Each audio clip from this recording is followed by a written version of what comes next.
ณะพักหากฐานแผนกเทคโนโลยีและการสื่อสารแขวงจำปาสักได้รับใบอย่างยืนเป็นหน่วยพักปลอดภัยเข้มแข็งนักแหน่นประจำปี 2024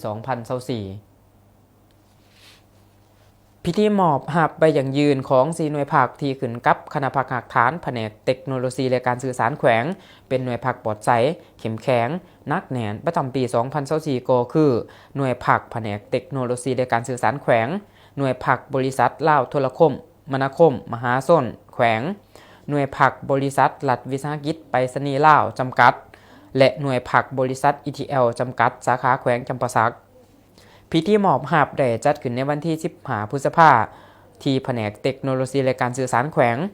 ให้เกียรติเขาร่วมพร้อมมอบใบอย่างยืนให้แก่บรรดาหน่วยพักของสหายสนั่นสิภาพพรหมจันทร์ห้องเลขาพักแขวงหัวหน้าคณะจัดตั้งแขวงมีสหายสมจิตโพธิสารรักษาการเลขาคณะพักหากฐานแผนกเทคโนโลยีและการสื่อสารแขวงสหายสาธิตปัสสาพันธ์รักษาการเลขาหน่วยพักห้องหัวหน้าคณะจัดตั้งแขวงมีคณะกรรมการป้องกันผักขันแขวงมีเลขาหน่วยผักห้องเลขาหน่วยผักและสมาชิกผักเขาห่วมในพิธีสหายสมจิตโพธิสารรักษาการเลขาคณะพักหากฐานได้สรุปตีราคาประเมินผลการก่อสร้างหน่วยผักปลอดภัยเข้มแข็งนักแหน่นประจำปี 2024 ซึ่งหากฐานผักแผนกเทคโนโลยีและการสื่อสารแขวงมีพลบทบาทสิทธิและหน้าที่ในการศึกษาอบรมการเมืองแนวคิดให้แก่สมาชิกผักนำพาเต่าโฮมความสามัคคีรักษาความสงบความเป็นระเบียบเรียบร้อยสุขอยู่ส่งเสริมคณะผักคณะหน่วยสมาชิกผักและมหาชนในทั่วหากฐาน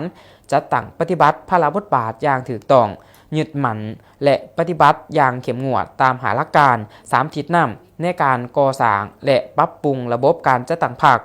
ได้นำพาดำเนินชีวิตการเมืองติดพันกับขอแข่งขันหักศาสตร์และพัฒนาเฮ็ดให้เหนือในขอแข่งขัน 3D 4บุ๊กและหาเป็นเจ้าได้รับการจัดตั้งปฏิบัติอย่างเป็นขบวนฟดฝืนและมีผลสำเร็จในแต่ละระยะประกอบส่วนอย่างต่างหน้าในการพัฒนากรมกองให้มีผลงานใหม่ใหญ่หลวงกว่าเก่า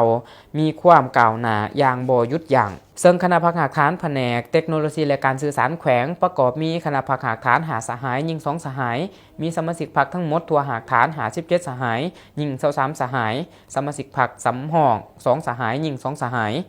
โอกาสนี้สหายสนันสิภาพพรหมจันทร์ก็มีคำเห็นโอลมต่อพิธีเพื่อเป็นเข็มสีทิศยังทางให้แก่สหายสมาชิกพรรคภายในคณะพักหากฐานแผนกเทคโนโลยีและการสื่อสารแขวงเพื่อเป็นบอนอิงในการจัดตั้งปฏิบัติเวียกงานอีกด้วย